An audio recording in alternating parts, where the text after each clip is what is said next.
Olá, pessoas pensantes, muito bem-vindos e bem-vindas ao nosso programa Quando Comi o Cérebro de Sócrates, esse videocast, esse projeto que nós pensamos aqui, os três, né?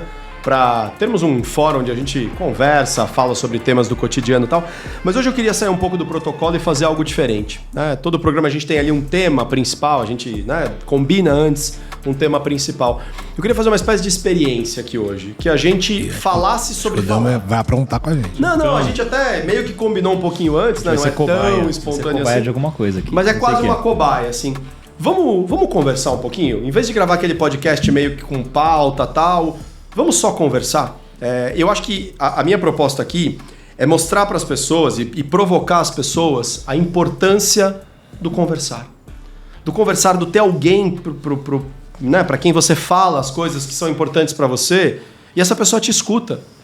Lá num dos primeiros programas você falou, oxa, fui lá conversar com a minha esposa sobre um tema que não me agradava, mas era importante para ela. E como eu me importo com ela, pronto, eu queria um pouco nessa onda. Mesmo que eventualmente seja um episódio mais curto, não sei, vamos deixar fluir, mas queria que cada um de nós aqui falasse simplesmente sobre o que está com vontade de falar e que os outros dois fizessem um esforço de escutar. Fizessem, mesmo que não fosse um tema assim, né, com o qual você se conecte muito, simplesmente escute o outro, né? Vamos criar um fórum aqui onde cada um de nós três possa falar um pouquinho de algo prazeroso. Até fugimos do script, a gente não fez os outros programas, por exemplo, bebendo nada que fosse alcoólico. Topamos, né, abrir um vinhozinho aqui. Eu, inclusive, estou tomando num copo que não é adequado a vinho, porque eu não sou um grande bebedor de vinho. Meu negócio é cerveja artesanal. Se a gente gostar... O que você ia falar? Não, eu ia perguntar se isso aqui é vinho mesmo. É vinho, é vinho. Pô, fui lá embaixo abrir, né? Fui lá procurar um abridor e tudo. Se der certo, se a gente gostar desse formato, se o pessoal falar, pô, legal ouvir vocês conversarem sobre temas, né, eventualmente aleatórios, aí no próximo a gente toma cerveja artesanal, fechou? Boa. Então tá bom. Eu tinha sugerido isso já. Boa. Quem tá com vontade de falar alguma coisa sobre algum tema, se eu tô com vontade de falar, me escutem. Alguém tá afim de falar de alguma coisa?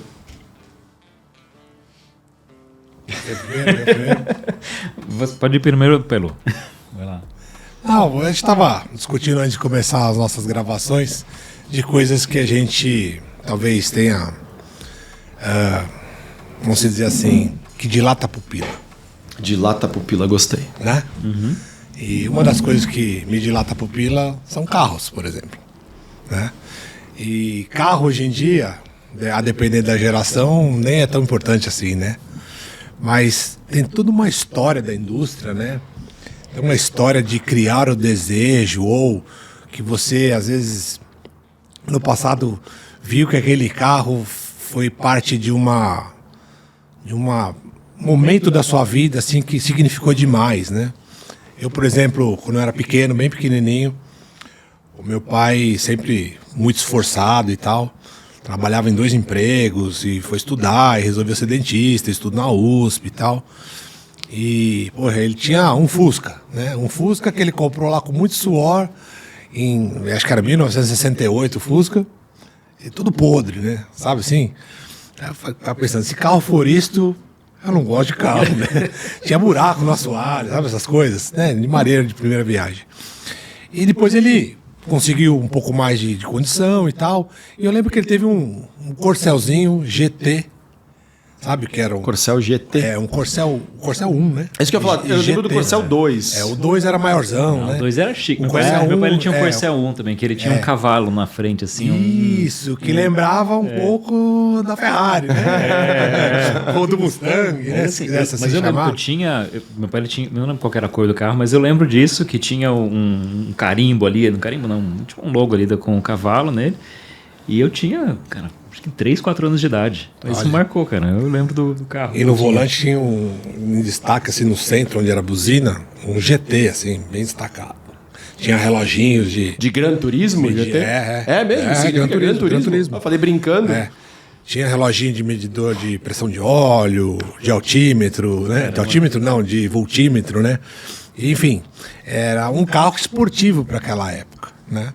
Depois ele teve um Opala, e Opala até hoje, por incrível que pareça, passou a ser um produto raro, um produto extremamente valorizado.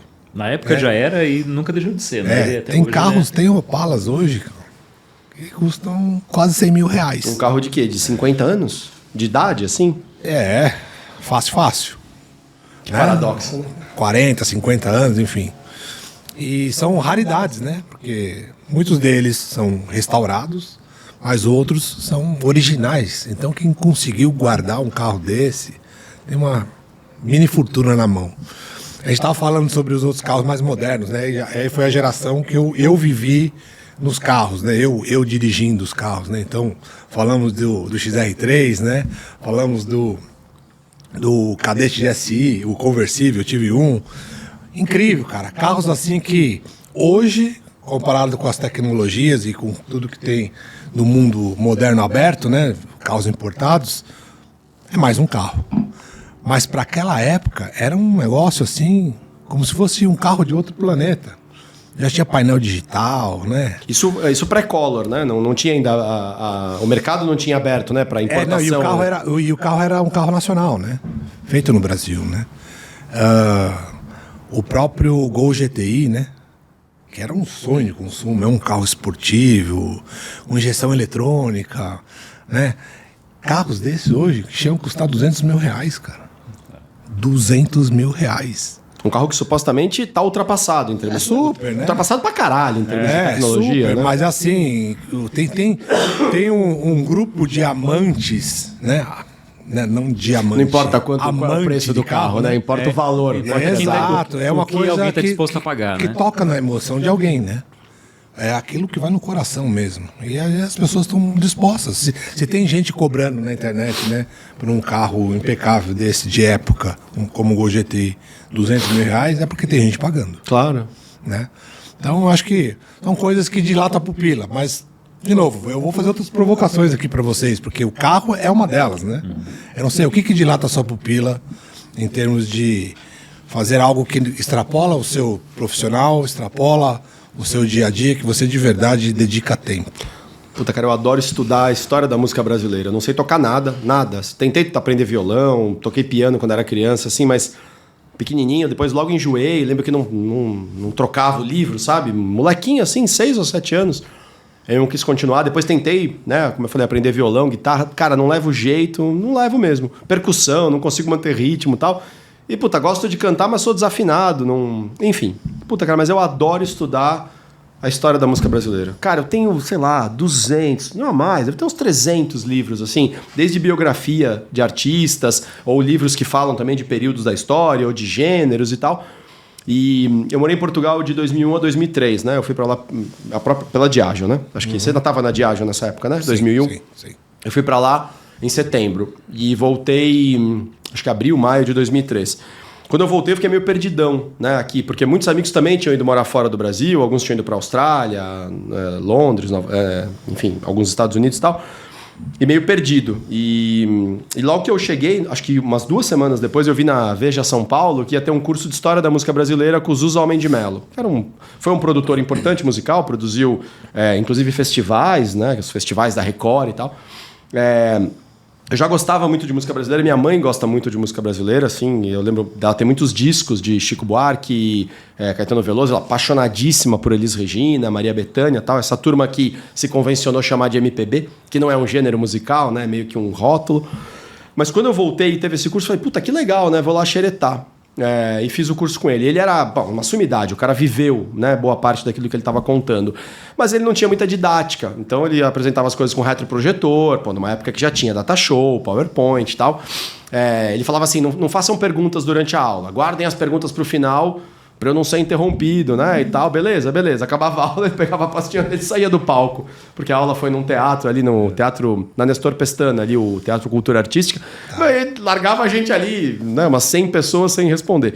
Pensei, eu acho que eu podia estudar esse tema, e comecei a fazer por conta própria. Fui dar esse curso no colégio, onde eu estudei, e que tinha cursos extracurriculares à noite. Aí eu fui lá falar com o diretor, acabei de voltar de Portugal e tal, mas aí fiz esse curso e aí gostei, e aí pensei em fazer uma versão e dar aula aqui. Ele falou, pode preparar, semestre que vem você começa. Você vê, igual outro dia num outro programa eu contei a história do Universal Journey, né, que tava lá criando o projeto, não sei o quê, mas sempre com medo, né, de que ainda não tá pronto, uma hora falaram, viu, faz uma palestra sobre isso aqui, pum, De repente o palco se abre e você tem que ocupar, né? Se você quiser, né? Que a vida siga. E lá fui eu. Puta, e depois nunca mais parei, não. Até parei durante uma época de dar aula, mas nunca parei de estudar. E aí fui comprando livro e fui guardando. E é engraçado, cara, porque eu acho que é a forma que eu encontrei para me meter nesse ambiente. Assim, cara, eu vejo alguém tocando um violão, eu vejo, às vezes, um artista, eu vou num show, adoro ir em show. Eu tenho uma lista, né, dos shows que eu já assisti, eu cataloguei todos. E até hoje eu fico pensando se eu não esqueci algum, mas já passou de 450 shows que eu vi na vida. E eu tenho um monte de ingressos, né? Uma época eu fiz um painel desses ingressos. E adoro. Porque às vezes eu vou no show e eu pago um pau, assim, sabe? Puta, deve ser um tesão a vida desses caras, né? Depois eu sei que eles têm perrengue, né? E acho que foi a forma que eu encontrei de me meter nesse universo, né? E até o Pedro, meu filho mais novo, outro dia falou: papai, escreve um livro sobre isso. Eu pensei, mas já tem tantos livros, né? E eu gosto de dar curso, porque no curso eu posso tocar a música. Acho meio esquisito, né? Falar da história da música brasileira música, ou de qualquer lugar e não tocar as músicas. E, cara, é impressionante. Quando eu reativei isso agora, no começo da pandemia, agora, portanto, uns 2, 3 anos atrás, foi uma alegria. Foi importante para minha sanidade mental durante a pandemia, sabia? Por mais que o meu trabalho ele pôde se transformar em remoto, porque como psicoterapeuta, como coach e até como consultor eu consegui, né, atender as pessoas e às vezes até conduzir workshops e treinamentos e palestras virtualmente, mas porra, ficar em casa não foi fácil para ninguém, mesmo para pessoas como eu que continuaram trabalhando de casa. Mas, cara, voltar a estudar isso, e é uma coisa que muita gente não sabe, e é meio frustrante, porque às vezes eu quero explicar alguma coisa e eu não conheço a parte técnica, né? Até pergunto para amigos músicos, cara, o que isso aqui tem de tão diferente? Não, é porque o si bemol, deixa pra lá, cara, né? Mas quando eu começo a entender a correlação entre os fenômenos musicais, né? Então, por que os festivais foram tão impactantes? Bom, primeiro porque eles ajudaram a consolidar a televisão no Brasil como um grande veículo de massa, mas porque era o início do período da intervenção militar, né? Que foi em 64. O primeiro grande festival foi em 65. O festival que a Elis Regina ganhou, né? Com a música Arrastão e tal. Então tinha ali um desejo, né, da juventude de dizer, olha, a gente não está curtindo essa coisa, né, dos militares entrarem no poder e dizerem que vão convocar eleições, mas não convocam, e aos poucos a censura foi entrando. Então era um lugar de contestação. E em vários momentos, quando eu vou correlacionando a história do Brasil com o que estava acontecendo na música e como a música também reflete ou influencia a história, cara, eu me delicio, porque eu amo história, cara. Engraçado, assim como desde criança era a minha matéria favorita.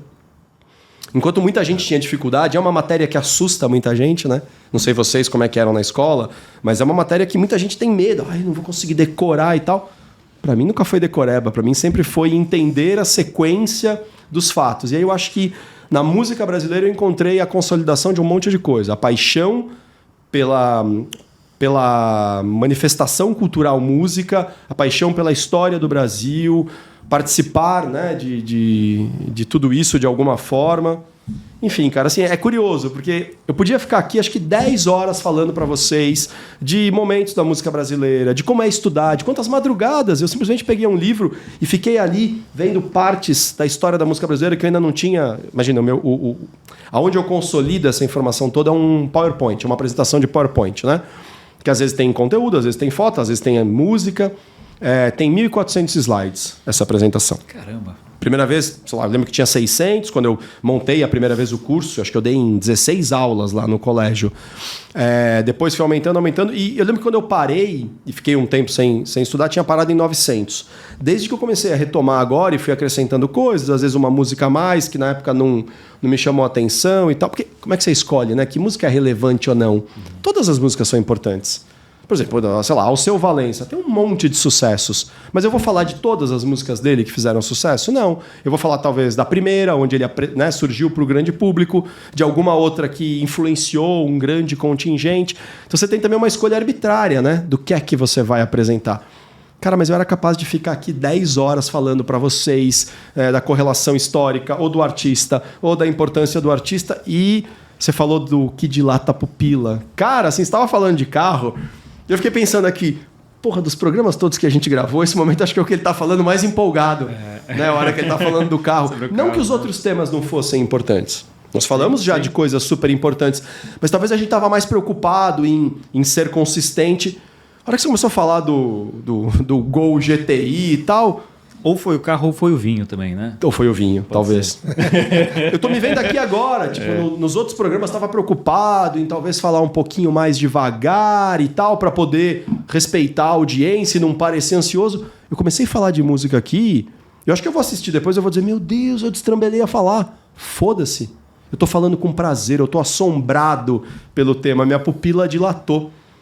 E vocês imaginam assim, a carga de serotonina que está disparando aqui em mim, de oxitocina, né? Neurotransmissores importantes para o bem-estar.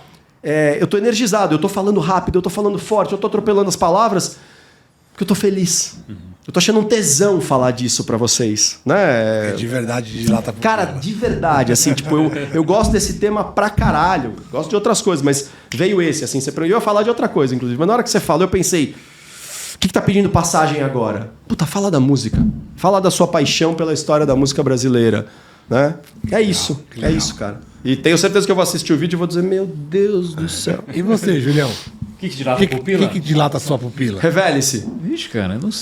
Bom, olha, uma coisa que eu gosto muito... Além da Bíblia, tá? Além da Bíblia, é cinema. Cara, eu assim, eu acho que desde muito moleque, assim, eu ficava fascinado com filme, E é interessante que, assim, às vezes a gente consome filme, consome esse conteúdo meio passivo, né? De simplesmente acontecendo alguma coisa aqui. Eu tenho a percepção que eu, honestamente, aprendo com o filme, com o cinema. Eu admiro a fotografia, a trilha. A trilha, cara, eu ouço... Você curte trilha de filme? Cara, eu entro no carro, uma das coisas que eu mais ouço no dia a dia, eu trabalho ouvindo trilha sonora de filme. É mesmo, cara. A gente chama de música incidental, né? Muitas vezes. Então, porque assim, hoje os grandes compositores eruditos, eles estão fazendo música para cinema. Trilha sonora. Trilha sonora. Então, assim, você pega... Ennio Morricone, John Williams... esses caras são velhos já também. Tem uns caras mais novos. Novinho eu também não sou, né?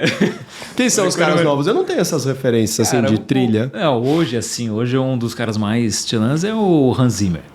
Mas o Hans Zimmer é velhinho também. Ele fez De Volta pro Futuro. Não. Né? A trilha... E pô, você gosta de trilha de cinema, cara? Michael Giacchino ele fez muito de filme de ação, Alan Silvestre, tem um monte de compositor muito bom, porque assim, a trilha do filme, ela faz o quê? Ela tem que criar a emoção, ela tem que complementar a emoção que você está passando no filme. A música erudita, ela tem disso também, né? Ela criava toda uma emoção. Você tem toda uma história que às vezes é contada numa música. O que seria das cenas de Tubarão sem a trilha? Exatamente. Então, assim, aí... Ou dos filmes de Hitchcock. Psicose, né? Aquela cena do chuveiro. O que seria daquela cena sem som? A trilha, né? Então, assim, isso é uma coisa que me empolga muito. Que eu gosto muito de cinema de como... E, assim, o que eu acho interessante nele é que ele é eternizado, né? Você imagina que um monte de gente se juntou para fazer uma história, gravar uma história de uma maneira que fosse interessante, que fosse atraente, que fosse empolgante, que engajasse as pessoas... E o cara pode ter feito isso há 70 anos atrás. E se eles fizeram bem feito lá, cara, hoje as pessoas nem estão vivas mais do que as pessoas que fizeram aquilo, mas hoje você assiste e você tem o mesmo efeito que eles queriam que você tivesse lá na hora que produziu isso. Então eu acho interessante essa eternização que você consegue ter no cinema, né? Em um filme que foi criado. Você tem algum diretor ou diretora favorita? Cara, eu gosto muito... sem querer parecer muito cabeça, assim, né? Não é pra ser... Mas, assim, eu gosto muito dos filmes do Kurosawa. Akira Kurosawa. Cara, todos os filmes que eu assisti dele, eu terminei o filme assim, meu Deus, cara, o que acabou de acontecer aqui? É interessante porque ele tem uma limitação técnica, né? Porque os filmes dele, quase todos eles são preto e branco. É dele os Sete Samurais? Sete Samurais é dele. Tem Sete Samurais. Aliás, é interessante Sete Samurais. Você assistiu um faroeste que chama... como é que ele chama? Sete Magníficos? Magnificent Seven, é isso mesmo. Sete Magníficos. Você já viu que? Você já assistiu esse filme? Já assistiu Sete Samurais também? Não, assisti o Sete... Nossa, mas há muito tempo atrás. Então, aí os Sete... É isso em português? Eu acho que são os Sete Magníficos, acho que sim. Ele é baseado na história dos Sete Samurais.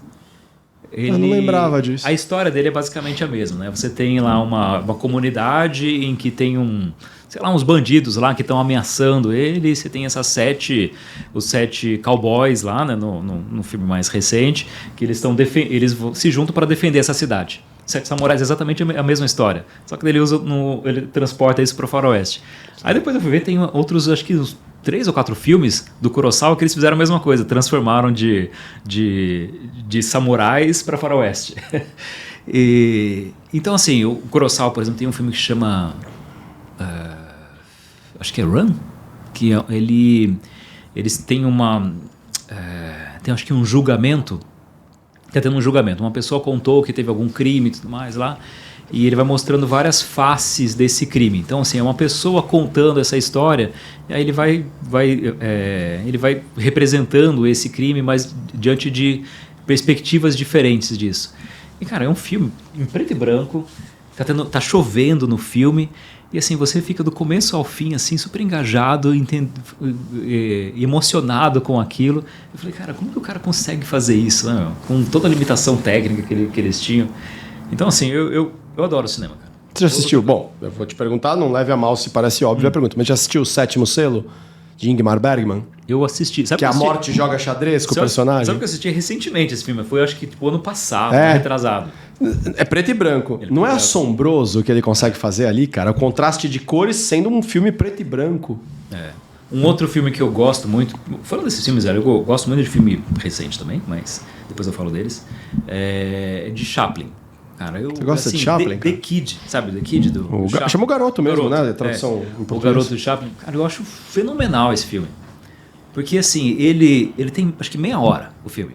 Cara, nessa meia hora, você fica empolgado, você chora, você ri, você tem todos os sentimentos nessa meia hora de filme. Eu vou tentar ver com os meninos esse final de semana, o Garoto. Eu sou fã desse filme, cara, porque ele Esse orquestra nenhuma participou, tá? Esse não tinha... tem uma musiquinha lá. Mas acho que foi gravada... Aliás, não, pelo contrário. Assim, esses filmes mudos, você tinha uma orquestra tudo que você tinha, né?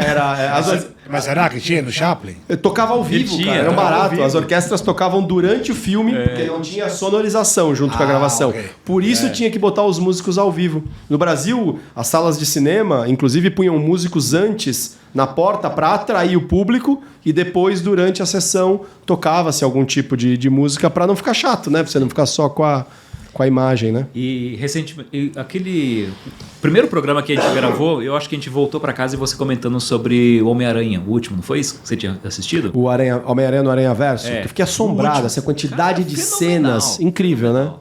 Então, assim, de traços. Eu acho fantástico isso, cara. Quando você junta gente super habilidosa, super criativa para se juntar para fazer um filme, eu fico deslumbrado com isso. E do moderno?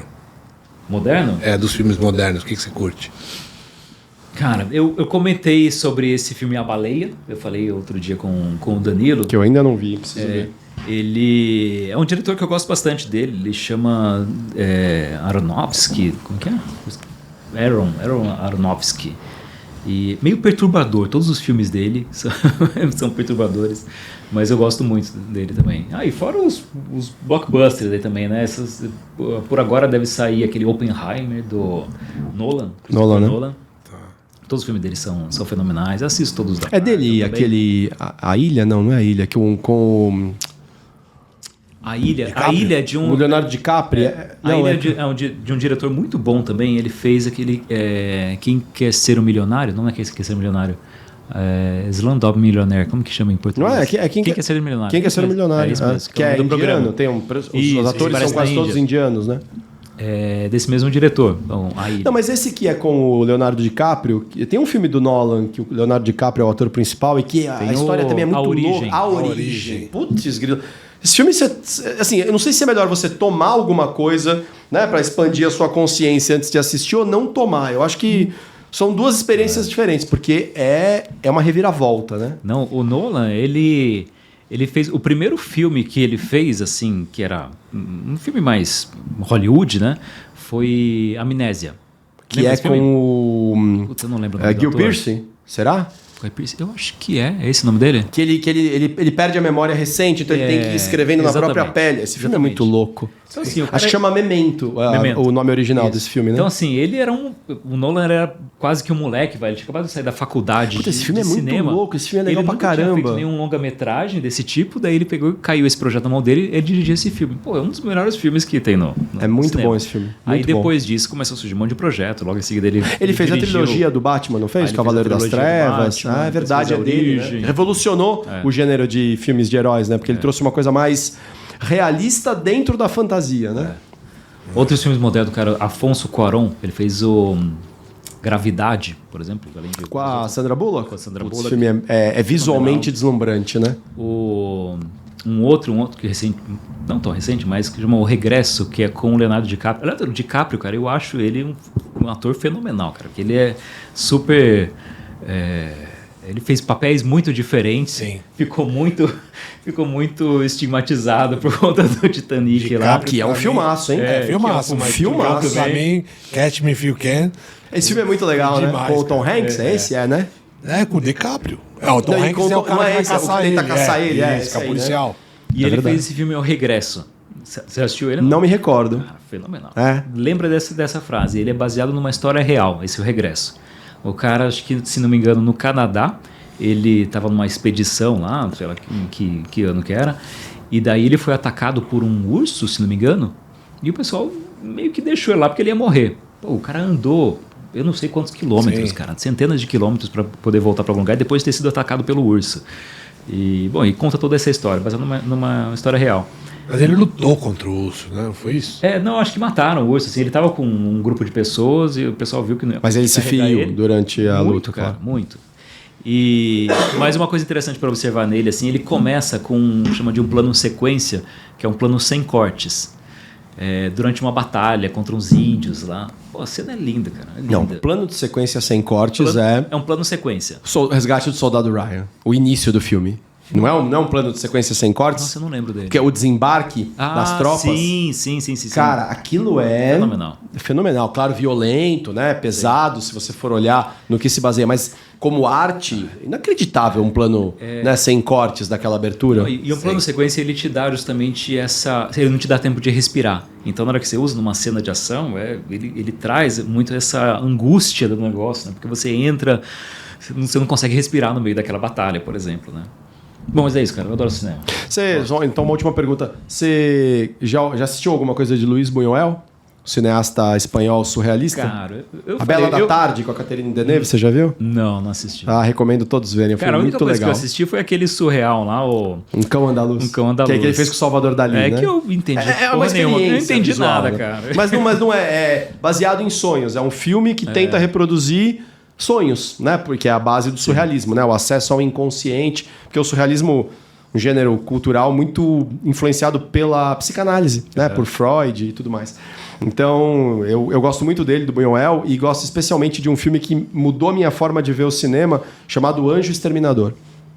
Preto e branco também, é o que você falou, né? A beleza de um filme preto e branco, não por ser preto e branco, mas como uma boa história, uma boa filmagem, consegue ir além da limitação, né? Da ausência de cores. História muito louca, pessoas vão num jantar, o filme é inclusive foi feito na Cidade do México, elas vão num jantar aristocrático e tal, e o tempo vai passando e elas vão ficando, bom, vai dando o horário da festa acabar, ninguém vai embora. E por que ninguém vai embora?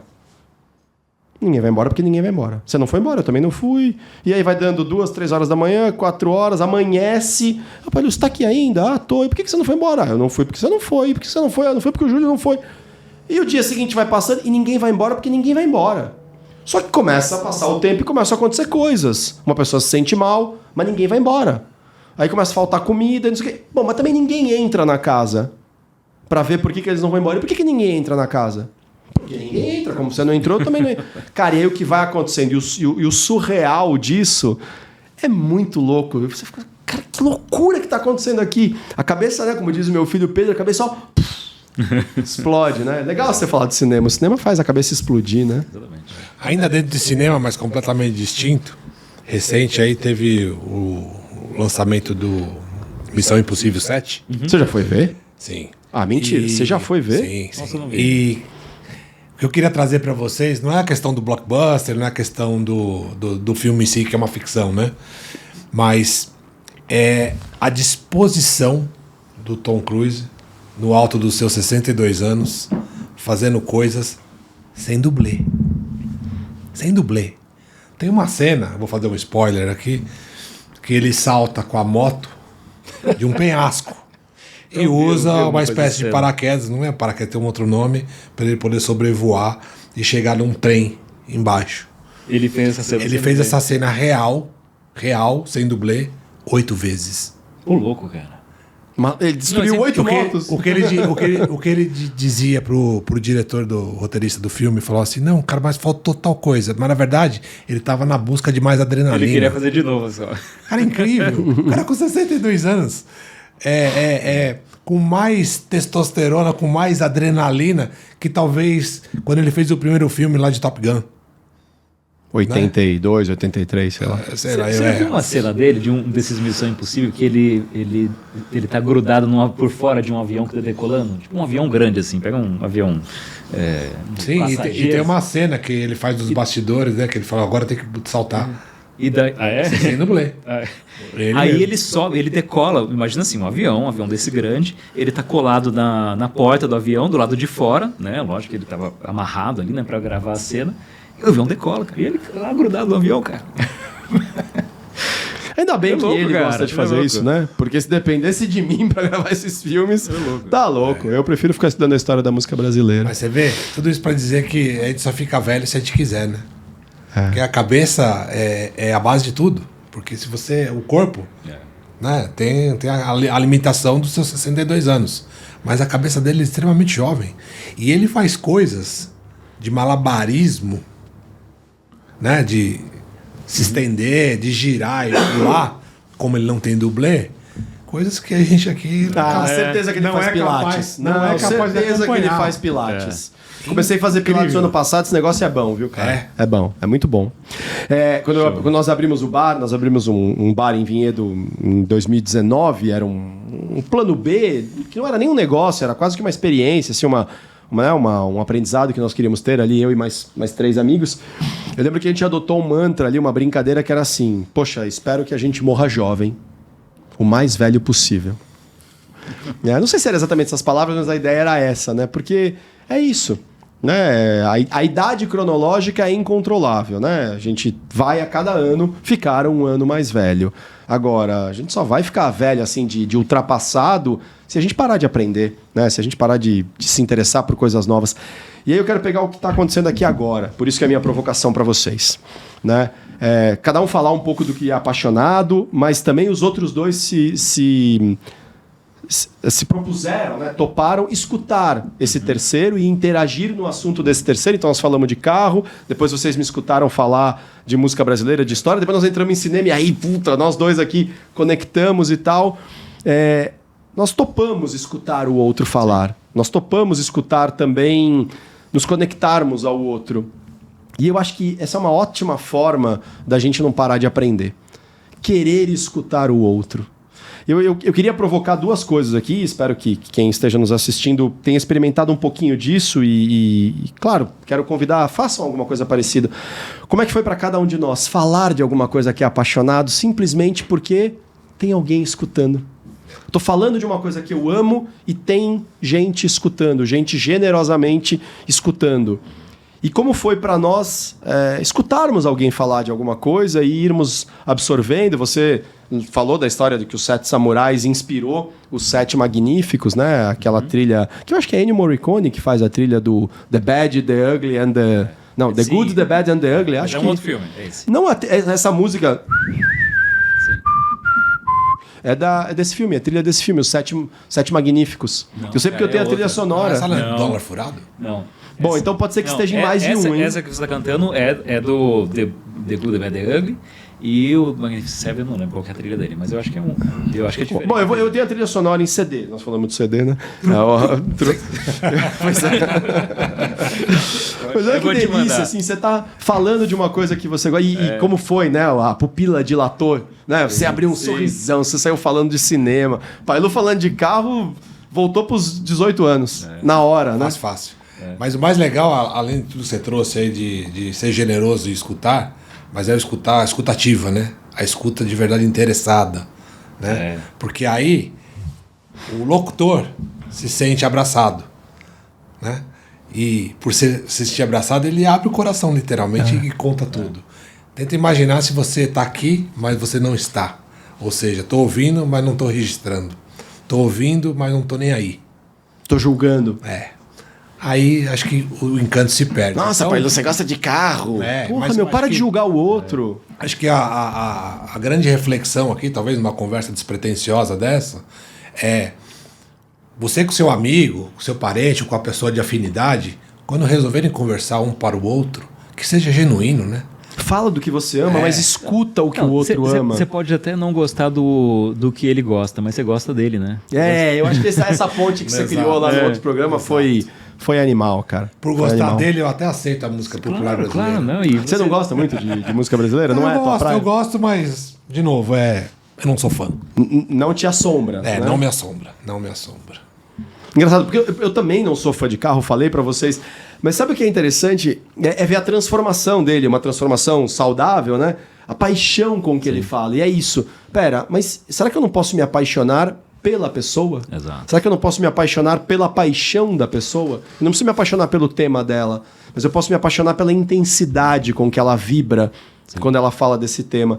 Isso é um esforço, né? Então, meu convite para nós, que a gente faça isso mais vezes também com os nossos filhos, esposas, amigos, entre nós, talvez e sem uma câmera necessariamente filmando, mas que quem está nos assistindo pare para se fazer pelo menos 2 perguntas. Eu tenho na minha vida momentos, e eu me esforço para ter momentos onde eu falo das coisas que eu sou apaixonado. Eu tô conseguindo criar fóruns onde eu possa também fazer minha pupila dilatar. E eu tenho pessoas na minha vida que se interessam por escutar, né, isso. E eu sou esta pessoa para alguém. Sim. Eu também me coloco na posição, né, de escutar aquilo que dilata a pupila do outro, simplesmente porque isso é importante para o outro. Né? Enfim, achei que foi melhor do que eu esperava aqui. E acho que a gente podia fazer isso mais vezes, sabe? A cada, 10 programas, 10 episódios. Vamos fazer um onde cada um de nós vem aqui falar apenas do que ama, do que é apaixonado, do que tá afim de falar naquele momento. Pode ser que em algum momento eu vou falar de uma coisa que nem é uma grande paixão, mas que eu tô precisando falar daquilo. Mais do que um desabafo, né? Eu tô afim de falar daquilo, vai me dar um tesão falar de um lugar que eu fui visitar. Final do ano passado, por exemplo, fui visitar Pardinhos. Já foram em Pardinho? Sim. Você conhece Pardinho? Sou. Ali na minha família toda do lado chinês é tudo de Botucatu. Que é do lado ali. Pardinho. Então você conhece Pardinho. Cara, eu fiquei encantado com aquele lugar, com as cuestas ali, aquelas formações onde de um lado é quase um canyon, né? Uhum. E do outro é que ela desce. Aí tem lá o gigante adormecido, que dependendo do ângulo que você olha, parece que tem um gigante deitado. E o queijo de Pardinho, pelo amor de Deus. Lá o queijo espetacular que eles fazem numa queijaria. E o café de Pardinho da Cuesta. Às vezes eu só tô afim de falar de Pardinho, do quanto foi legal, né, ter ido lá. Mas tem alguém que tá afim de me ouvir? Não tô interessado em ouvir você falar de Pardinho. Mas tô interessado em ouvir você falar daquilo que dilata a sua pupila.